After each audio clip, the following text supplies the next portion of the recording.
joining me to my left, the head football coach of the Pirates, Blake Harrell. It might have been the first time I introduced you as that here in studio. Hey, I'm just honored to be here. You used to it yet? Yeah, well, not used to it yet, but just honored to be here in studio with you, and thanks for having me on. Redskins T-shirt looks good on you today. Man, I'm still beaming from that, Coach. That was what a season for him. I know. We went up there and watched Julius Wood play like late in December, and I didn't think I thought they were okay. I didn't really expect them to make a run, but they sure did. Yeah, and got a quarterback, and that solves a lot of problems when you can get a quarterback. We as Pirate Nation can attest to that. Yes, sir.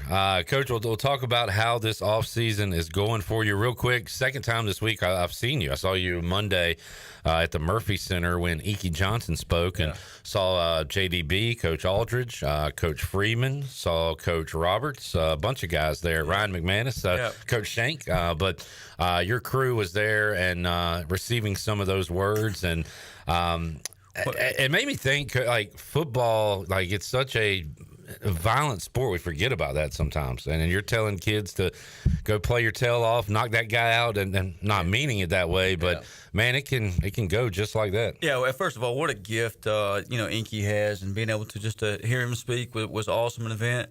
And thanks to you guys in Pirate Radio putting that on and inviting us over.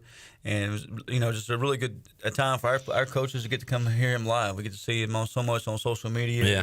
And we'll play videos for the team at some point in time. But just to hear his story again in person and meet him and kind of chat with him was pretty cool. But you're exactly right. We always talk to our players about play it's like your last play, because you never know if it is. And the game of football is violent, and that's kind of probably what sells tickets in some ways. But you never know if you could suffer an injury that could end your career. But we also don't know if we could cross the street today, and that could be the last time we cross the street either. So we always talk about in our locker room, hey, today's the most important day of the year because it's the only day you're promised, and that's certainly true, and certainly true in the game of football. Coach, as the head man now, you've always looked at ways to motivate your defense, I'm assuming, whether it be a speech or a movie or inspirational words, something like a quote. Inky Johnson video. Inky, helping you out too. Now you're kind of doing that for the whole team. So what do you do off season from that aspect? Do you read? Do you look at what other teams do? How do you keep your stuff fresh for a new year? A little of all the above. You continue to read books, and I've always thought that just you're a lifelong learner, and you continue to mimic other coaches and coaches that are successful. I just said this yesterday in front of the Chamber of Commerce, and I get to be here with Cliff Godwin and watch him and mimic him every day and learn from him and how he runs a successful program there. So just those little things, reading books, continue staying updated, and watching motivational speakers like Inky, anything that you can think that would help your team move forward and give you a chance. We don't want to take the off season as a time to rest and relax. We want to go attack the off season and make it as important as each and every other day. That way, come next fall, we have a chance to go win some games. It has been an interesting first off season for you as head coach. First of all, you had to fill your spot at defensive coordinator and did that with Josh Aldridge, but some other spots to fill as well, and even a couple of guys coming in that are not here anymore. The guy here this offseason at the GM spot and others. So kind of catch us up there on new hires, and also what spots do you need to fill right now as we sit here in March? No, you're absolutely right. I think on the field, we got a lot of our coaches back, which is really good continuity for our players. The whole offensive side of the ball is back. Signed John David Baker to a new extension, and fired up about that, and fired up for Pirate Nation for that. And I think, told somebody yesterday, anytime you're going into year two of an offense, year one, sometimes you're just kind of getting used to it, getting your feet wet. It's to basically the 100 level up the offense. Year two, you can really turn it loose, let it fly, and kind of dig deeper into where he wants to be and kind of tailor it to where he thinks our personnel is as well, so has a better feel for that. Obviously, as you mentioned, had to fill my spot as the defense coordinator, and Josh Aldridge, who I'd known for 10-plus years, is doing a really good job, and has been the defense coordinator at Liberty, been in the SEC at Auburn, and just done a really good job everywhere he's been, as well as the defense coordinator at Lenoir Ryan, where I previously was years ago. And then our corners coach, obviously, Coach Montenaro went to Oklahoma State. And I think anytime you have we obviously lose sometimes transfer portal kids to bigger opportunities, bigger schools. Sometimes we lose coaches to bigger opportunities, bigger schools. And it may be different reasons, family reasons, financial reasons, whatever it may be. You got to think you're doing something right within your program. Yeah. You know, if somebody wants your players, somebody wants your coaches, you're probably winning games and you're probably moving in the right direction. So Coach Montenard got that opportunity and hired Ron Williams back, who was with us before. I'd worked with him at several other stops. And he was at ODU as the corners coach last couple years. And, knows Greenville, has been a Pirate, knows what Pirate Nation's about, knows how special this place is. So fired up to have him back. So that kind of completes our on-the-field staff, guys. Off the field, was able to bring one of my favorites of all time, Bruce Bivens back. You know, the hammerhead, as I would call him. Always smiling. He's in our director of player development, which just means he's going to help develop our players from an off-the-field standpoint, whether it be academically, character ed, community service, helping with housing, whatever it may be. Now, let me tell you, Coach, he's working. He came and joined us on the show, and he was like, how much time I got? He was on the phone. He was working while he was here with us, so I want you to know that. But, man, I was really happy to hear that. We like Bruce, and he, I know how much he talked about how much he respects you, and I'd assume that goes two ways, how much you respect him. And no doubt, and he'll grow within that role every single day, and I think he'll take us to a new position. And that was part of, anytime you're looking at putting a staff together or bringing new guys into your staff, and even in Josh's case, you want to find somebody that can help you grow, help your program grow, and help you move in different directions and help you think outside the box. I almost view it as putting a NASCAR team together. When you put a NASCAR team together, you don't want just a bunch of tire changers. You want a tire changer, a jack man, a gas man. Yeah. That way you can make sure you get the job done. And we got to make sure we do the same thing in our building. How about the GM spot, Luke Mullet there? I asked you this before, but real quick, Coach, once again, what is the GM's role on the ECU football team? Yeah, your general manager, it means so much at different programs across the country and even in NFL. If you look at an NFL general manager, they run the whole building, including mostly the head coach, except for the X's and O's, and even make a decision on that, more like an athletic director. You may look at some programs across the country, and the GM, the general manager, is just dealing with recruiting and just helping, run the recruiting department or personnel department. For us, our GM's kind of a combination of things. He's going to help manage some off-the-field staff and direct correlation between me and our athletic directors, and we all work closely together. But also, I didn't want a relationship between me and player. I wanted a good working relationship between me and our players. I wanted them to come in, be able to sit down, hang out, and just have a good time with them. But at the same time, be able to teach them, coach them, mentor them. I didn't want it to be a business relationship. And I think sometimes when the head coach is handling NIL or revenue sharing or the collective or those opportunities, it becomes a business transaction. And I certainly don't want our players to view me, the Pirate Nation, or our program as a business transaction. I want it to be, hey, we're playing for each other because we care about each other, we love each other, we have a brotherhood, and I think we're going to go be more successful in the field that way. Talked to Rajay today. He spoke to that when I asked kind of what were the changes when you took over as head coach, and really he mentioned the word family a few times there, Coach.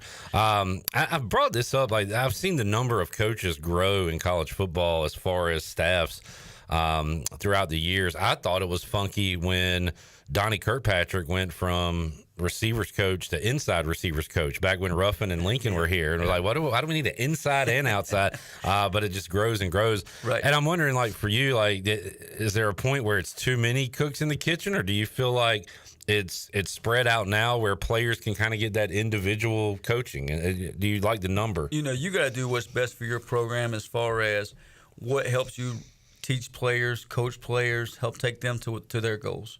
All a player cares about is each individual cares about, how can you help me? Yeah. How can you help me get to my goals? And that's what we really should be. So how can I help a young man go from a high school point A to point B, graduate in college, earn a degree from East Carolina, and hopefully make it to the next level, while along the way having a great experience at East Carolina, winning football games, hopefully winning a championship, winning bowl games, those type of things. So, if that means we're going to have two receivers coach, and two O-line coaches, that may be best for teaching. I think some of the roster limits and the roster cuts and revenue sharing may scale back on that a little bit. But if you look at the NFL model, basically the NFL model is this. You may have 10 position coaches. Well, each position coach has an assistant coach, meaning the quarterback's coach has an assistant quarterback's coach. That way, if and here's how I view it. If the quarterback's coach is on the road recruiting, the assistant quarterback's coach can still, hey, you're on campus. I can meet with you. Right. We can spend time together, and I give you extra attention to help you grow. Blake Harrell joining us. Blake, can you give us an update on the strength and conditioning program and who is leading that right now for ECU? Yeah, we're just going through the process. Met with John Gilbert yesterday, talking through the candidates, and we have a ton of people who have applied.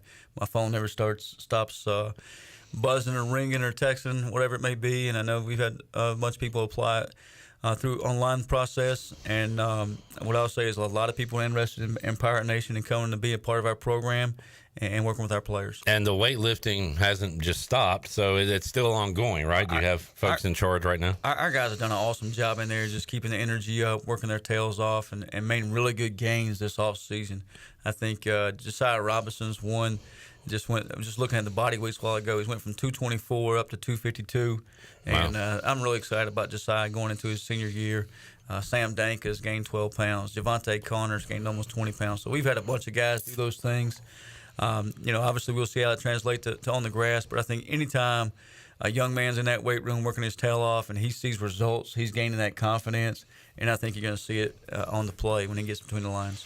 Coach, I used to be a little uncomfortable asking coaches about transfers and things like that, but it's become so commonplace. I'm getting less uncomfortable asking. So as far as the quarterback goes, obviously Caden Hauser is on the roster, as well as are the other two from last year, right? So everybody that was here last year, as far as QB, is here. As soon as we think we get something figured out in college football, we change how we're going to do things.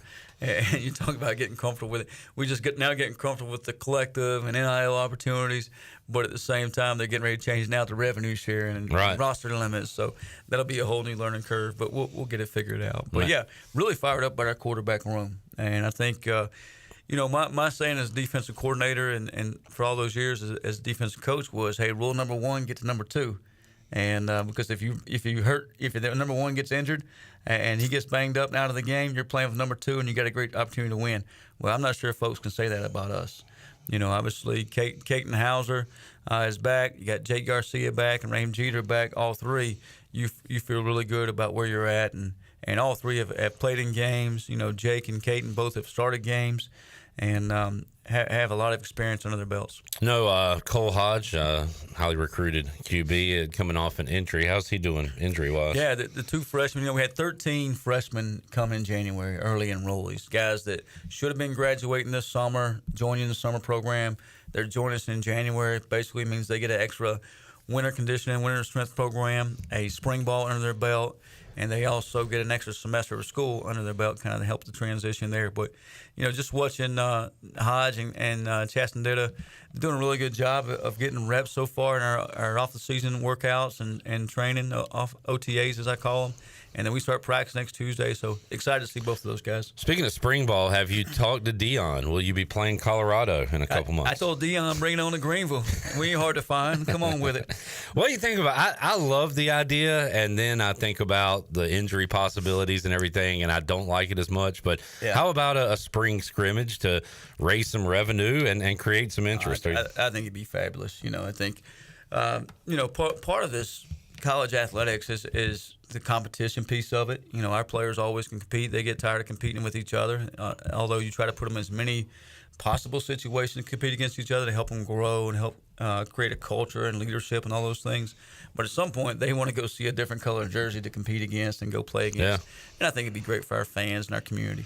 We have seen, spring football is a heck of a topic right now. Coaches closing it. Hell, West Virginia, Rich Rod, I think they're about wrapping up. So people do it at different times of the year. Yeah. Are you going to do it the way it's always been done? Would you like to do it a little different? What's your take on spring ball? Well, I think one thing, Clip, in about 3 or 4 years from now, we'll see there is no spring ball. We'll probably be more of an NFL-style model.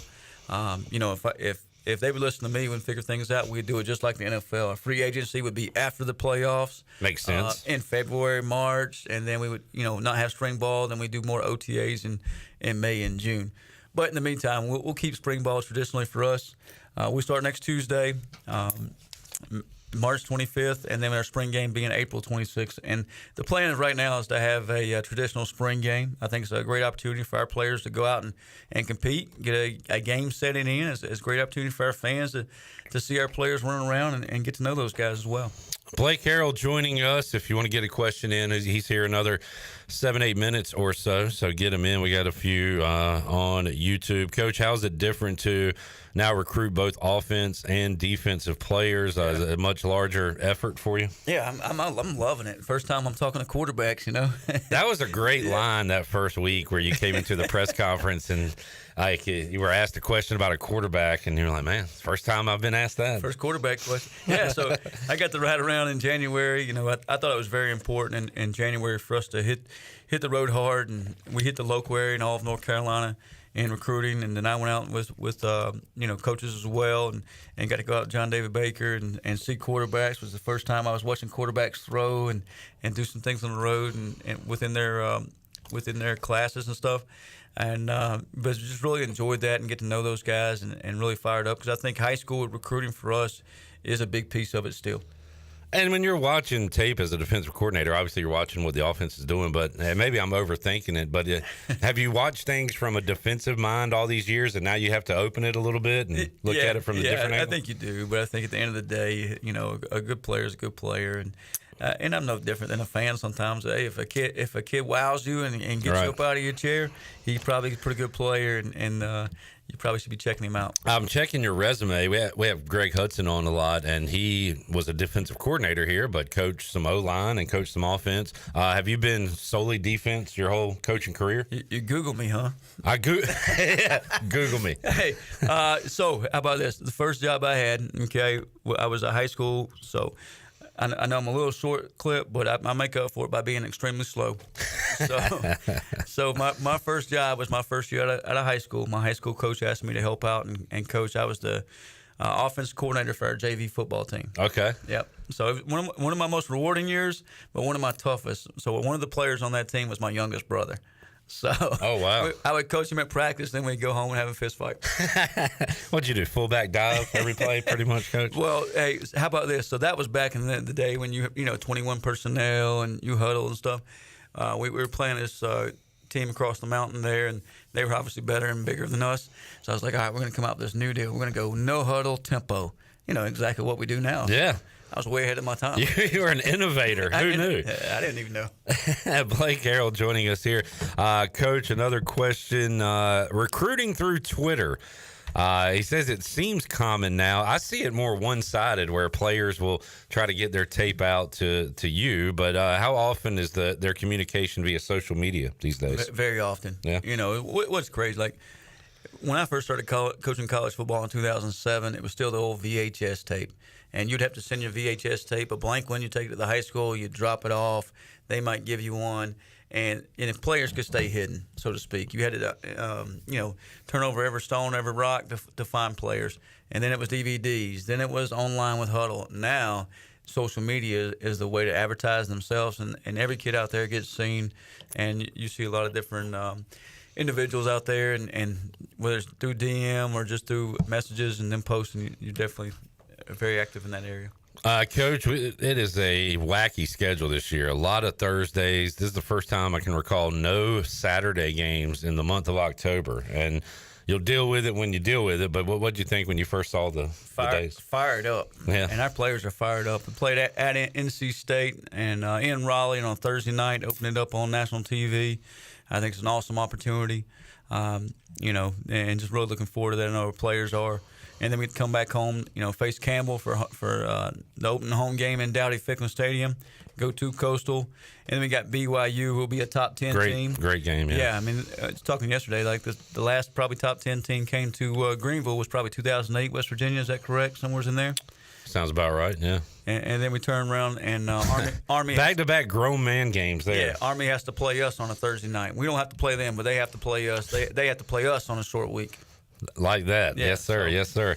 And then we got some time. We got that followed up with 2 more Thursdays. That October is crazy, though. 2 games, both on Thursday. And I don't know if I've ever been, and I know I haven't, through a season that I haven't played a game on Saturday in the month of October. That's crazy. Yeah, that's going to be different. But fired up, I know. Speaking of NC State, got them first. I asked Rajay if he wanted me to ask you a question today. His question to you is, why did you want him to go down on that long run at the end of the game?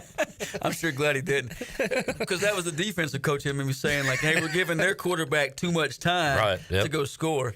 And if you go down at the 1-2 yard line, bam, the game's over. Essentially you got to kick a field goal or punch it in. So in hindsight, like if we go down at the 1 yard line, they probably call a timeout on first down, probably call a timeout on second down. You waste a few seconds there. Third down, you go ahead and score. Yeah. But at the same time, you've took another 20, 30 seconds off the clock. They've burned their timeouts. Now they're in 2-minute mode. They're behind the 8 ball. Fortunately, he punches in. We get a pick. Get the pick, and win the game that way. So. And you just about – it was almost a different hero in that game if they would have called the strip sack and the scoop and score. How about that? I mean, there's a lot of things in that game that could have helped us out, probably could have helped them out, but definitely the Chad Stevens fumble recovery could have went the way we wanted it to. And I was kind of talking out of both sides of my mouth. I'm not a huge bowl season fan in generally speaking. Yeah. When it kicked off and I saw that NC State jersey, I was like, all right, I'm in. Let's beat these guys' tail. That game meant everything to Rajay, meant everything to those seniors. I know it meant a hell of a lot to you as well to win that game. Man, just what an awesome opportunity. Finish the season 4-1. Especially we were 3-4, lost 4 of the last 5 at one point, and then for those seniors and those guys to turn that thing around and finish the way they did. And then cap it off with a victory up in Indianapolis versus NC State. And like you said, sometimes you turn on the bowl game. They're meaningless bowl games. Not a lot of energy, not a lot of fans in the stadium. But I know when we walked out of that tunnel and our players saw that Pirate Nation had it packed out and chanting purple and gold up there, it meant a heck of a whole lot. And that gave us the energy we needed to play the game and get some stops and score some points and win the ball game. Coach, you're about to start up spring football. And what's the goal for spring? Like if somebody's asking you, hey, what is spring practice? What is the goal for the team? I just spoke to our coaches about this the other day. I said, I know you guys are worried about schemes and strategies and said, but you need to think of the big picture. Like, what is your true goals? Like as a defensive coach, you may have a different goal than the offensive coach or D-line coach, but you need to have overall goals within your room. For our football team, it needs to be about our culture, building our culture. Anymore, we got 30 new players that just came into our program, 13 high school, 17 transfer portal guys that just came to our program. They have to learn our culture and understand our culture. So, boom, when we turn it on and the tape on in September, that they know exactly what the culture of our program is. And that's playing with relentless effort and as hard as we can play, effort-based team. And having intense energy. We want to play with emotion, play with energy. We want to be disciplined about what we do, and we want to execute. So that's the things we want to instill this spring. And we'll ask you again in the fall. We love to ask you about leaders because I talked about it with Rajay. That leadership torch just gets passed on and on. Yeah. Who are 2 or 3 coaches on the field you're relying on this spring? Yeah, well, that's probably the biggest. And as the defense coordinator, you don't necessarily think that way, but as the head coach, that's where my mind exactly goes. You lose Rajay, you lose Big Tay, you lose Eli, you lose all those guys. We got, I think, 22 guys participating in Pro Day next Tuesday that we're inviting the public out to. So you guys feel free to come out and check it out in Dowdy-Ficklin Stadium, I think starting at 9:30. But when we met with our football team on January 12th, I looked around the room. I was like, "Oh man, where's all those guys? A lot of voices. Where's the guys that used to sit on the front row and break the team down?" I said, well, we've got to develop some leaders. And through the weight room, through some different things we've been doing, through some competition, we developed a bunch of leaders. And right before spring break, I was walking up the steps with Caden, and Caden said, hey, how are we doing on our leadership? I said, Caden, if you would have asked me January 12th, I was worried to death with it. I said, I just met with you guys, that leadership team. I said, and I feel like we're in a really good place. I said, we obviously got to go do it on the grass. Yeah. We got to do it in a practice situation and get ready for game time. But what you guys have accomplished in the last 2 months, I'm really proud of. We just got to keep making those steps. Blake Harrell joining us, and despite his 3-point shooting, he is. I'm ready for a rematch. He is good enough to run a football program. Coach, who you got cutting down the nets this year? You filled out a bracket yet? I did fill out a bracket for fun, not gambling on it, not betting on it. Your family, right? You said your daughters are involved. Yeah. Last year one of my daughters beat me, so revenge. So I'm trying to revenge it up this year and get it going. So we all doing the brackets, and I think is it St. John's? You got Patino. Yeah, Patino. I'm just Patino. I don't even know who the coach is. The Johnnies. Yeah, the Patino fan. All right, good deal. Looking forward to that. What are you doing Thursday, Friday? Are you watching game? How do you work with all these great sports going on, Coach? You got to flip a game or two on, right? Yeah, we might check it out on Sunday or something. But Thursday, Friday, we at OTAs. It's football time. It's beautiful weather. It's spring.